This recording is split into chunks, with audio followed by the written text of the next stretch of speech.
এই মুহূর্তে দেখাচ্ছি চিড়িয়াখানা পশ্চিম পালপাড়া বান্দরের উৎপাত দেখাচ্ছে নিউটেক্স পি বাংলার থেকে।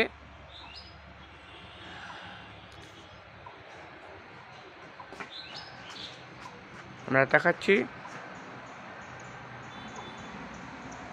নিউটেক্স পি বাংলার থেকে।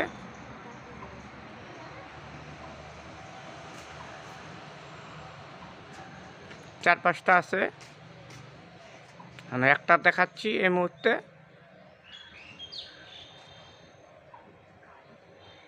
চিড়িয়াখানা পশ্চিম পালপাড়া।